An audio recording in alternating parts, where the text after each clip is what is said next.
Happy Monday morning. Ich bin Maren Good morning, everyone. I'm Genevieve. und heute haben wir, Genevieve, dein Lieblingsthema mitgebracht, oder? Eines davon, ja. Eins davon. Wir sprechen heute über Idioms, also Redewendungen. Da hatten wir schon mal, ich glaube, sogar 2 Sessions dazu. Ich glaube, einmal habe ich mit Todd über Idioms mit Tieren gesprochen, ne? Also Redewendungen mit Tieren. Und Redewendungen sind beim Sprachenlernen ja immer besonders spannend, weil manchmal sind sie gleich, manchmal gar nicht gleich, manchmal gibt es die in der anderen Sprache überhaupt nicht. Dann finde ich die immer besonders interessant, weil man sich denkt, ach, warum hat denn diese Sprache für dieses Konzept eine Redewendung und wir nicht? Und genau, und man kann sich ja auch ein paar lustige Geschichten damit erleben, Genevieve. Ja, ich habe ein paar davon. Ja, kommen wir später. Da kommen wir später dazu. Aber erklär uns doch mal, wie wir das jetzt heute machen. Gerne. So, in today's session, as Maren said, we will talk about business English idioms or Redewendungen. But don't worry, a lot of them might come from the work or business context. But I think all of them we can use in everyday English. And I think if you really listen carefully, the next time you watch a movie or listen to an English podcast, you might hear a few of these idioms because we use them all the time. So the session will be very interactive. So we need your comments to help figure out the examples. And to start, we'll have a short dialogue. And in this dialogue, Maren wants me to organize a team event. It's one of my favorite jobs. And we need you to listen very carefully to our conversation. And we're going to use lots of idioms. So if you can try to take note of the idioms that you hear, you can write them into the comments. Don't worry, they don't need to be perfect, even if you only catch a few of the words. And we'll go through each idiom after the conversation to make sure that everyone understands. And just remember, with an idiom, there's usually some kind of a picture. We usually are talking about a picture or an image. So keep that in mind. Are we ready? Oh, we are ready. Ich wiederhole noch mal ganz kurz das Wichtigste. Schreibt in die Kommentare, was ihr von uns jetzt hört im Dialog. Die Redewendung einfach reinschreiben auf Englisch. Falls ihr schon wisst, was die auf Deutsch heißen, gerne auch das. Aber wir gehen nach dem Dialog die Redewendung einzeln durch und schauen uns an, was die bedeuten. Also, Genevieve, good morning. I wanted to touch base with you about the team event. So what's the plan? Well, I think we should just play things by ear. But we need to think of our budget, Genevieve. Do you have a ballpark figure? Nah. I think we should just cross that bridge when we come to it. Genevieve, I think we need to get on the same page. This event is really important for our team. I think we should plan something really great. So let's try to think outside of the box. Outside the box. What about axe throwing? Axe throwing. I think that type of activity might raise some red flags with the executives, don't you think? I know getting permission might be a long shot, but it would be so much fun. Okay, can you do some research about the safety regulations and keep me in the loop? Of course, yeah. Let me get my ducks in a row and I'll get back to you later today. Sounds good. Axe throwing. Okay, was haben wir? Sigrid hat was gehört. Yeah, there were a lot. There were a lot of idioms in there. Anita, Albert, sehr gut. Yeah, okay. Oh, wow, Sabine. Hat alle einfach mitgeschrieben und dann einmal auf Senden gedrückt. Sehr gut. Sehr gut. Okay, Genevieve, wir gehen einfach mal Satz für Satz durch.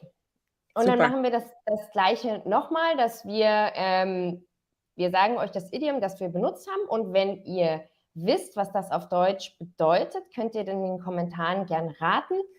Wir werden es natürlich auch erklären. Genevieve, ich habe angefangen und habe gesagt, I wanted to touch base with you about the team event. What's the plan? To touch base. Ich kopiere das mal in die Kommentare. So to touch base, this really is very simple. It just means to contact someone, to check in with someone. And this comes from sports. But I wonder if anyone knows which sport it comes from. And I think this sport originated in USA. And you have a bat and there's a ball. And on the field, you have, I think it's 4 bases. I think so. So, yeah. And someone has to hit the ball and then they have to run to each of the 4 bases and they have to make contact with each of the 4 bases and then they can score a run. So they score points. So to touch base comes from baseball. Yeah, Michael already guessed it. Yeah. Und genau, ich hatte auch überlegt, ob wir auf Deutsch auch so ein Idiom haben, aber ich bin auf nichts gekommen. Also es heißt sowas wie sich mit jemandem in Verbindung setzen. Ja, ist vielleicht auch so ein bisschen eine Redewendung, aber eigentlich relativ klar. Also im Deutschen haben wir, ja, ich wollte mich mit dir in Verbindung setzen. Ja. Ich wollte mal nachfragen. Ja. Okay, and then, so Maren wanted to touch base with me about the plan, and I just said, I think we should just play things by ear. Was kann das heißen? Yeah, I don't have a plan. Let's just play things by ear. Let's just was würden wir auf Deutsch dazu sagen? To play things by ear. So we don't have a plan. We want to do things maybe spontaneously. Und sehr interessant, die ursprüngliche Bedeutung dieses Begriffs war das Spielen von Musik ohne Notenblätter.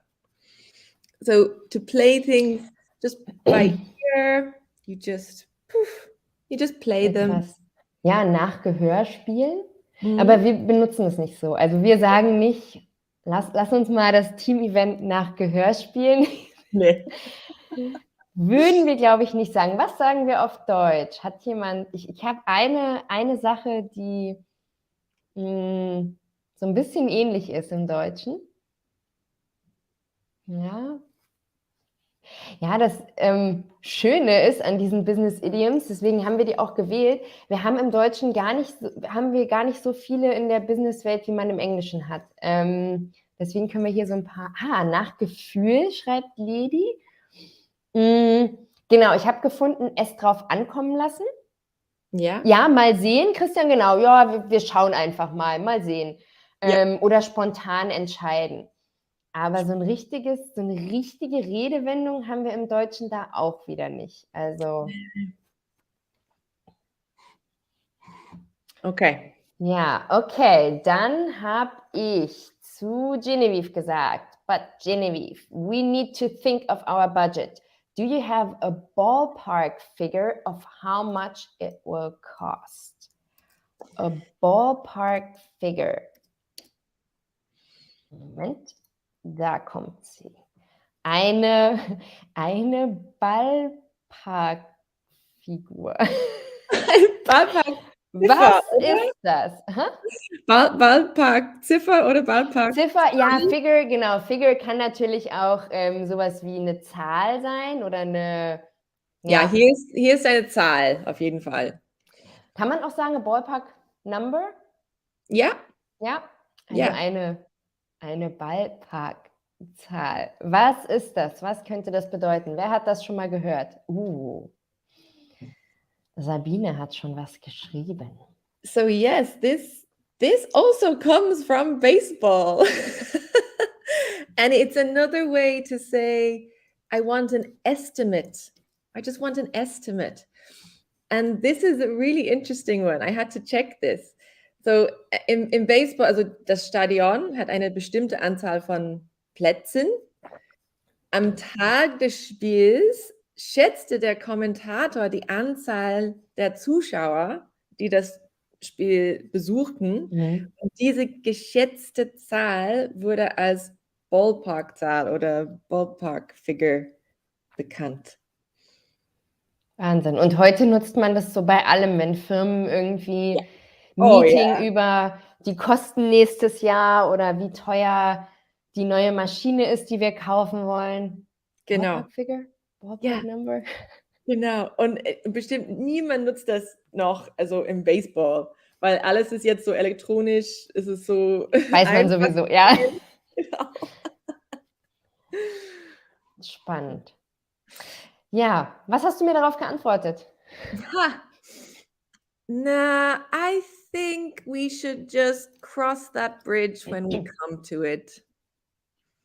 So this is I'm not being a very good team player here, Maren. I don't Ja. want to plan. I don't want to give you any idea. I just want to see what happens, and it's similar to play by ear.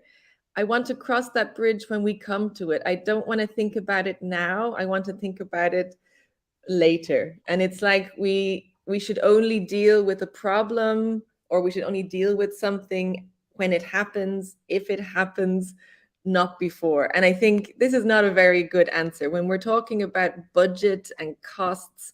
To cross that bridge when you come to it, I don't think that's very clever. Gibt es sowas im Deutschen? Es gibt da was. Es gibt zwei Sachen, die mir eingefallen sind, die wir sagen können. Ich warte mal noch kurz, falls jemand was in die Kommentare schreiben möchte. Wie sagen wir auf Deutsch, ich überquere diese Brücke, wenn ich dorthin komme? Das gibt's nicht auf Deutsch. Das nicht, nein. Das werden wir dann sehen, schreibt Christian. Karin schreibt, wir reden darüber, wenn es soweit ist. Ja, auch super. Darüber sprechen, wenn es soweit ist. Ich habe gefunden, jedes Problem zu seiner Zeit. Oder auch, es gibt dieses etwas ältere, kommt Zeit, kommt Rat. Das ist so ähnlich. Hast du das schon gehört, Genevieve? Ah, ja, das ist Kommt Zeit, ähnlich. kommt Rat. Also so, ja, so ein bisschen auch so, ja, ach, das werden wir dann sehen, genau. Ja, Okay. das müssen wir uns jetzt nicht mit befassen. Hugo Ja. schreibt auch, diese Brücke überqueren, wenn wir sie erreichen. Ich habe das nur noch nicht gehört, aber man versteht das auch. Also manchmal passiert es ja auch, dass man diese Redewendung dann in einer anderen Sprache nutzt. Alles zu seiner Zeit, schreibt Gerda. Das ist auch sehr schön. Ja. But that's just not a good answer. Wenn man Infos haben möchte, ist es keine sehr zufriedenstellende Antwort. Das stimmt. Und deswegen habe ich zu Genevieve auch gesagt, Genevieve, I think we need to get on the same page. Genevieve, wir müssen auf die gleiche Seite kommen. Was bedeutet das? Genevieve, when do you say we need to get on the same page, or we are on the same page? So Maren thinks that planning a budget and costs is important, but I don't seem to think that it's very important. We're not on the same page. We have very, very different opinions, and she's trying to get me to the same page and the same wavelength, the same place and opinion as she is. And I think it's a funny one, because this is not to do with baseball, but this is to do with music. Mhm. Könnte, also Schon wieder Musik, ne? ja, es Ja, gibt 'n Play verschiedene, by Ear? genau, und es gibt jetzt verschiedene Theorien, wenn Sängerinnen und Sänger in einem Chor auf dasselbe Liedblatt schauen müssten, weil Hm. ansonsten wird's ganz schlecht klingen, oder? Das stimmt, das stimmt. Und guck mal, Karin hat 'ne super schöne „Wir müssen am gleichen Strang ziehen." Kennst du das? Ah, nein, aber das klingt perfekt, oder? Das ist von ja, genau, das ist, glaube ich, von, Tug of War oder wie heißt es, wenn du an 'nem Seil an verschiedenen Seiten ziehst und das sagt auch: „Nein, nein, wir müssen an der gleichen Seite, ziehen." Okay. Oder Sabine schreibt auch: „Auf einen Nenner kommen." Kenne ich nicht. Ja, das ist aber auch so. Wir müssen ja, es ist im Prinzip to get on the same page. Wir müssen auf das gleiche Level kommen, hat Albert geschrieben.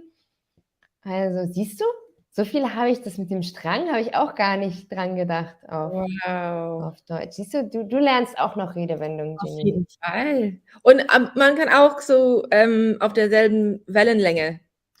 Ja, auf derselben Wellenlänge sein kann man auch sagen, wobei ich das auch 'n bisschen anders kenne. Ich kenne Ja, selbe Wellenlänge auch so 'n bisschen charakterlich. Weißt du, wenn wir das sagen, wir sind auf derselben Wellenlänge, heißt es auch, wir verstehen uns gut? Es geht so in die Richtung? ja, aber es ist nicht gleich. Ja, ne, hast du recht. Ja, Ja, gleichen Strang ziehen finde ich perfekt. ja. Und war das auch noch mein Satz? Ja, ich habe gesagt danach, Genevieve, I think we should plan something really great, so let's try to think outside the box. Ja, what box? Which To box? think outside the box. Do I think in a box? So, Was yes. heißt das? Da haben wir was Schönes Deutsches. Das könnt ihr ja mal erraten, während Genevieve ein bisschen erklärt. Wann benutzen wir das? So, I think for lots of different situations, there are typical answers or typical solutions, typical ideas. And you are saying it's a really important event. So we don't want to just do something normal and regular. We want to do something a little bit different that maybe we've never done before or no other team at Babbel have done before. So let's get really creative. Think about something really, really creative and not with the traditional rules, for example. Oh, Schau oh, mal. Ja, Beate hat genau das geschrieben, was ich auch im Kopf hatte, über den Tellerrand schauen. Also, wenn wir in einem Suppenteller oder so sind und wir schauen über den Tellerrand, oder auch Sigrid und Christian hat auch das Gleiche geschrieben, um die Ecke denken. Kennst du das? genau. Ist das gleich? Also, als über Tellerrand hinausschauen? Ja, ja, doch schon, es ist ähnlich. Also, über den Tellerrand hinausschauen ist vielleicht so 'n bisschen weiterdenken, also nicht so ganz begrenzt sein. Und um die Ecke denken ist mehr eben so nicht dieses von A nach B, sondern wir müssen so 'n bisschen, ja, um die Ecke halt denken. Ja. Also, ja, es ist schon sehr, sehr ähnlich. Ich glaube, es ist schon sehr ähnlich. And then I really decided to think outside the box, and I said, axe throwing.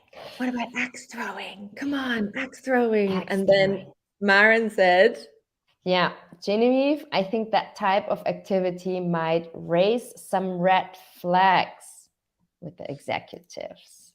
To raise some red flags. so yeah, normally when we use the color red, it's not a good thing. So in football, for example, and you have the red card, and if something raises red flags, it means that it kind of creates a negative thought or it's a warning sign. It's kind of like, yeah, holding up, be careful, something bad might happen. And if we start talking about throwing sharp things in a work context, maybe people will think, no, that sounds too dangerous. Wir machen das ja nicht im Büro. Nein. Oh, da Uff. kommt von Sabine schon was. Das lässt Alarmglocken läuten Ja. oder Alarmglocken schrillen, wenn es noch schlimmer ist. Ja. Genau, das wäre auch das Deutsche, was mir eingefallen wäre, die deutsche Redewendung. Das lässt Alarmglocken läuten oder Alarmglocken schrillen. Ja. To raise some red flags. Really good.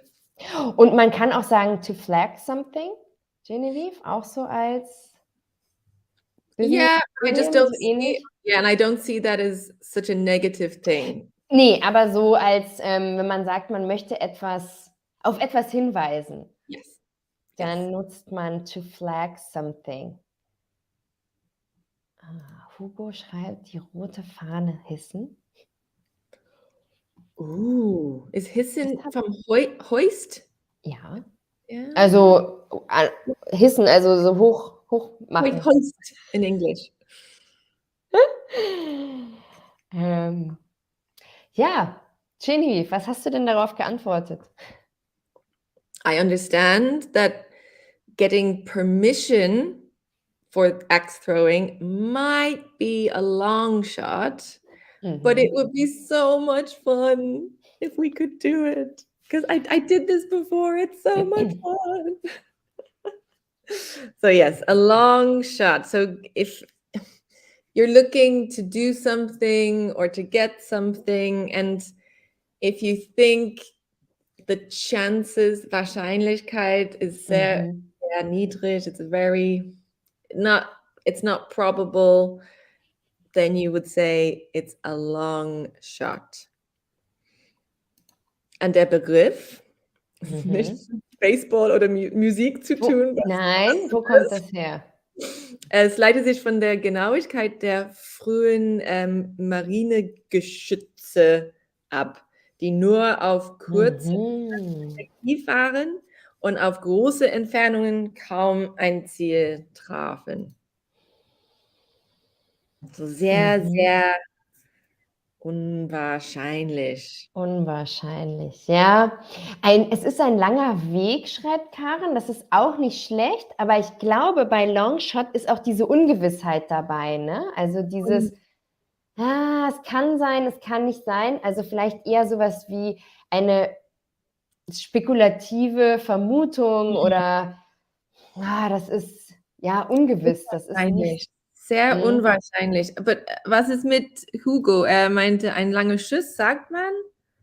Ich habe das noch nie gehört, aber es kann auch einfach sein, dass, ja, ich das so nicht, benutze und deshalb nie gehört habe.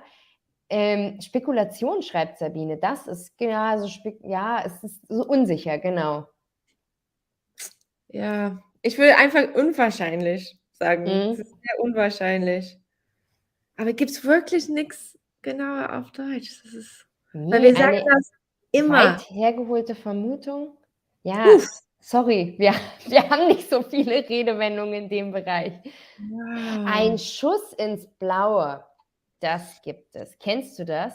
Ja, aber ich finde das ein bisschen anders, weil wir haben was Ähnliches, a shot in the dark. Ja. Ist so, ich probiere mal. Ja. Oh, nee, okay. Ich probiere mal. Ein Schuss ins Blaue, a shot in the dark. Es ist ähnlich, aber nicht genau. Ja, müssen wir uns was überlegen, was wir benutzen. Ja. Ja. Auf jeden Fall habe ich dich dann gebeten, ob du etwas Research about the safety regulations machen könntest. And keep me in the loop, Genevieve. Please keep me in the loop. So yes, if you want to keep someone in the loop, then it means that you want to keep giving them all of the information that you have to make sure that they are up to date, that they know everything that's happening with a project, that no information is missing, and that's to keep someone in the loop. And this is also, it also comes from military terminology, and it's to do with the Feedback-Schleife, das Kommunikationslinien offen halten und regelmäßig in einer Feedback-Schleife aktualisieren, damit alle Mitarbeiter informiert sind, also von militärischen Terminologie. Halt mich auf dem Laufenden, sehe ich. Ja, haben sehr viele. Sabine, Anita, Michael, Albert, genau. Jemanden auf dem Laufenden halten. Ja, genau. Und ich habe so eine ganz kleine, lustige Geschichte bitte. dazu. Ich habe darauf gewartet. Bitte, bitte. So, I was in a meeting, in a business meeting with people, and some of them were native English speakers and some of them were not native English speakers, but we were speaking English in this meeting. And one of my German colleagues needed to leave the meeting early. And it was towards the end of the meeting, and we were going to talk about the next steps, what the plan was. And my colleague said, I'm sorry, I need to leave early, but Genevieve will keep me in the loo. And a few people were, huh? What did she say? Because loo without the P is Klo.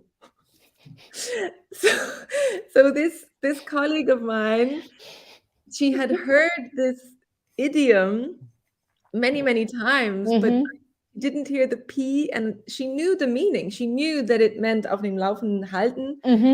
But people were saying loo, and she didn't know that loo was Klo auf Deutsch. But nobody wanted to say, and we understood what she meant, but yeah, keep me in the loop, Schleife. Ja. Ja, manchmal passiert sowas. Aber danach, hat es ihr jemand gesagt danach? Hast du ihr das vielleicht mal gesagt, Genevieve? Oder wie ist das ausgegangen?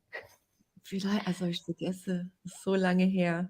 Bestimmt. Weil meistens so eine Sachen, wenn sie einem selber passieren, haben ja meistens wenigstens den Vorteil, dass man sich das dann erst recht merkt. Wenn man einmal so ein bisschen daneben getreten ist und Genau. Was hast du danach zu mir gesagt, als ich gesagt habe, please keep me in the loop? Then I said, of course, let me get my ducks in a row and I'll get back to you later today. So this is an interesting one, to get your ducks in a row. I mean, it's like I want to get things organized, or I want to figure out a few things first, and then I can figure out these things. So it's really just to kind of put things in the right place, and then I can give you an update. I see some interesting answers. Ich muss meine Enten in die Reihe bringen. Kann man aber auch verstehen. Auf die Reihe bringen, ja, Anita. Bring deine Sachen in Ordnung. Ja, wir haben wieder mal, also mir fällt nicht wirklich was ein, was wir, to get your ducks in a row, was wir auf Deutsch so sagen, was, ja, Enten in eine Reihe zu bringen. Wir können es verstehen. Also, Genevieve, was meinst du, woher das kommt? Es gibt nicht so wirklich eine klare Antwort, aber es gibt so ein paar Theorien. Ein paar Theorien, also eins davon ist so diese Flugformation der Enten auf ihrem Weg durch den Himmel, und es ist sehr effizient, so diese V-Formation.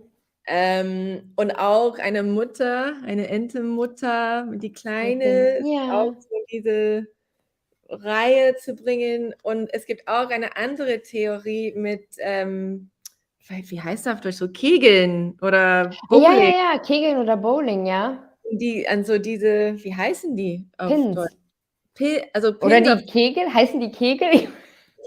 Ja, also So du diese du meinst Holz, die Holzdinger, die man umkegelt. Ja, ich hätte jetzt Pin genau. gesagt, aber Pin ist ja auch wieder 'n englisches Wort.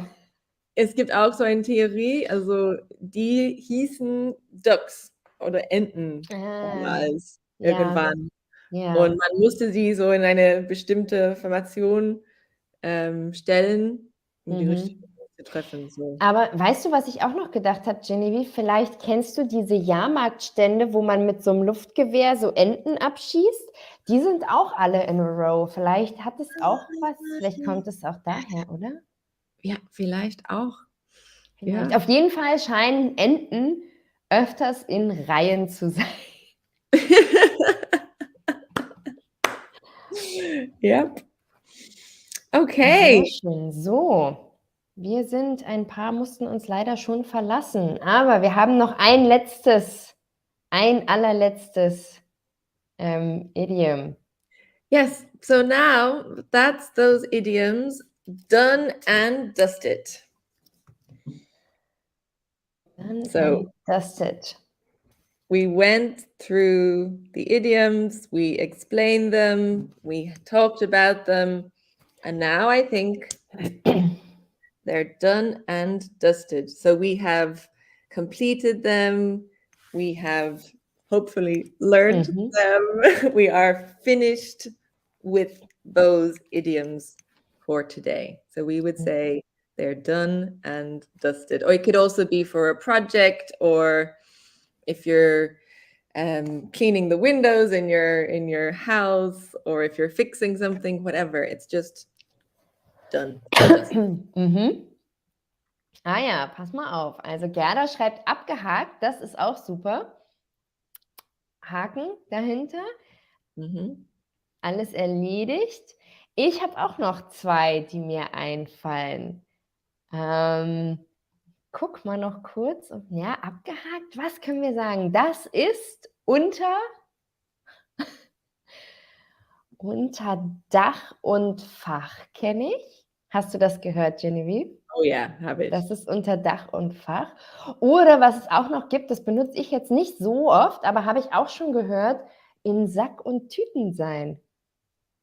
Ja. Kennst du das auch? In Sack Ne, und Tüten sein? ne, Ne, ne. Aber Dach und Fach, ja. unter Dach und Fach. Und ich sehe von unser letzte oder vorletzte Beispiel, Christian sagt, wenn die Mami-Ente auf dem See schwimmt, dann sind die kleinen Enten in einer Reihe hinter der Mami. So diese Genau. Ducks in a row. Genau, Ja, genau. Auch eine andere Theorie. ja. Guck mal und noch warte mal, ich zeige mal kurz schon mal unser Feedback. Aber hier, Gerda hat noch geschrieben: „In trockenen Tüchern." Kennst du das, Genevieve? Nein. Es ist für mich 'n ja, unter Dach und Fach sein, aber es ist noch 'n bisschen anders. In trockenen Tüchern sagt man zum Beispiel auch, wenn wir, ja, zum Beispiel geht's um irgend 'n großen Deal, den wir machen wollen oder so und dann ist es also, dann haben wir's geschafft, dann haben wir's das ist in trockenen Tüchern, also, das ist safe, das ist, ja, Okay. eingetütet, eingesackt, genau. Etwas ist der Deal ist eingetütet. Ähm, Okay. mhm. And do you want to read through the dialogue one more time, or will we leave We it at that? can do this. We can do Will we read this. it one more time? We read it one more So time. after we've explained everything, now you can hear all of them and you know what they mean. Perfect. Genevieve, I wanted to touch base with you about the team event. What's the plan? I think we should just play things by ear. But we need to think of our budget. Do you have a ballpark figure of how much it will cost? Nah, Maren, I think we should just cross that bridge when we come to it. Genevieve, we need to get on the same page. This event is really important for our team, so I think we should plan something really big. Let's try to think outside the box. What about axe throwing? Axe throwing. I think that type of activity might raise some red flags with the executives. I know getting permission might be a long shot, but it would be so much fun. It would. Okay, can you do some research about the safety regulations and keep me in the loop? Of course. Let me get my ducks in a row and I'll get back to you later today. Perfect. I'm waiting for it, Genevieve. I'm waiting for the axe throwing safety regulations update.